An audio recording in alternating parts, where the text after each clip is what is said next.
Hello dear chess friends, my name is Artem Smirnov, I am an international chess master, and today I'd like to review the second game of the match between Magnus Carlsen and Fabiano Caruana. Magnus Carlsen was white here, d4. I expect him to play e4 in the future games, and of course the main opening of Fabiano Caruana is e5, knight f3 and knight f6. Usually Caruana plays it against e4, the Petrov's defense, and it's difficult. It's really hard to get advantage here against Fabiano. But I'm curious and I'm waiting for the Carlsen's approach here. d4 was played in the second game, knight f6, knight f3, and now it is the Queen's Gambit. Queen's Gambit declined. Bishop f4, the most popular move on the higher level nowadays. Castles v3, c5, and this is a well-known theoretical position. Carlsen played rook d1. There are a lot of games here on the highest level. The main lines are bishop e7 and rook e8. For example, in the recent game Carlsen-Nakamura, it was rook e8 and knight d4 here, bishop f5. This is a well-known theoretical line. After bishop f6, black plays knight c2 and knight d4. With perpetual, white can take the knight. Black would, in this case, black would be better, so it was draw. But in the match game, Caruana decided to play rook d8.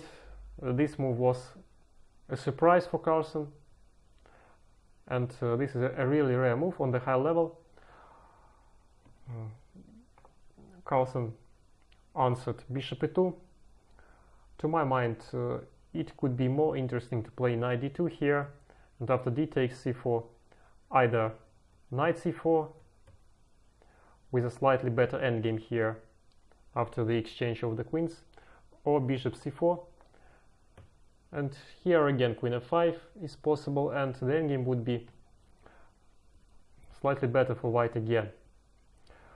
It will be in the Magnus Carlsen style, who is perfect in the better endgames and in all kind of endgames, of course, but in the better endgames he is really strong. Nevertheless, he played bishop e2, knight e4 castles, knight c3, b takes h6, and now in this position it's rather hard for white to get advantage because of the weaknesses on the queen side. Of course, these pawns are weak, but white has better development. Well, the bishop on c8 and the rook on e8 are undeveloped still. That's why this position is close to equality. a4, knight e7, and knight e5. Carlsen played knight e5. Well, knight e5 is not the best move. Knight d2 could be stronger here. Bishop d7, rook a1. And in this variation, white gets some kind of advantage after bishop e2. White has two bishops, and white is pushing.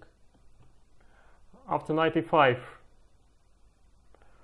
bishop d6 was played, and Carlsen told that he has missed bishop d6 here. C takes d5, knight takes d5, and bishop e3. Bishop e3 was in the game. Well, knight f7 looks very interesting right now. Of course, it's extremely hard to calculate the consequences of this knight sacrifice, but it was possible to play knight f7 after king f7, bishop h5 check, king g8, bishop takes, rook takes, and now white has to choose between c4 and e4. Anyway, this position is unclear, so this is about equality, or we can say that this is unclear. Both sides have their own advantages here. After e4, for example, knight e7 is possible. White takes the rook, but black takes the bishop. Here the material is good for black, because black has two pieces for the rook and the pawn, but white has compensation. White's rook is more active on d8, and white's king is safer here. After king, queen d1, queen c5, queen d3. This position is equal again, and it would be better for both sides to repeat the moves and to draw. Black has to attack the white's rook. Well, of course, knight f7 is not in the Carlsen style, because the consequences are unclear, and well, it's not so easy to calculate it. And he decided to play a more solid move, bishop f3. But after bishop f3, the position is slightly better for black because of the weaknesses on e5, c3 and a4. The black's pawn structure is better. Though black is undeveloped right now, and white has time to organize counterplay. a5, bishop c6. Well, now it's clear that white has to be precise.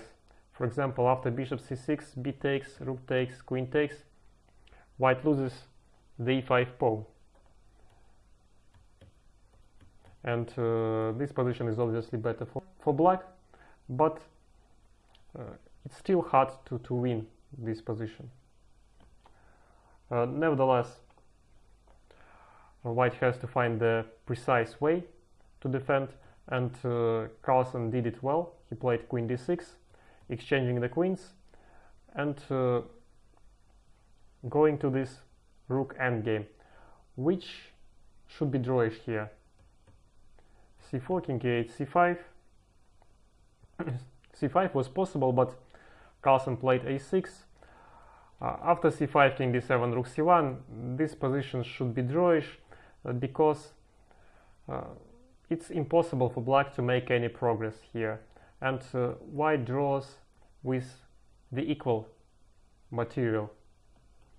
After a6, b6, c5, king d7, c takes, a takes, a7. This position is rather unpleasant for white, because black wins the d6 pawn. Sooner or later, black wins this pawn, and black would be a pawn up in the rook endgame, but this endgame is still drawish, because it's impossible for black to produce a strong passed pawn here. Black is a pawn up, white's pawn structure is destroyed, but it doesn't matter here in this rook endgame. King g5, rook b5. Now rook e7 was possible, but again, it's not so easy for black to make any progress here. And after e4, one more pawn's pair is exchanged here, and this endgame should be drawish. In the game it was king f4, check, takes, takes, h3. And again, this is the rook endgame 2 against 3 on the one side, and it should be drawish.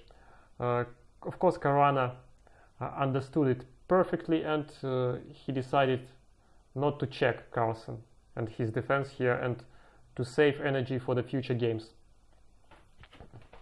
Well, compared to the first game, the second looks rather boring, but I hope that the future games will be more thrilling and exciting. Thank you. Bye bye.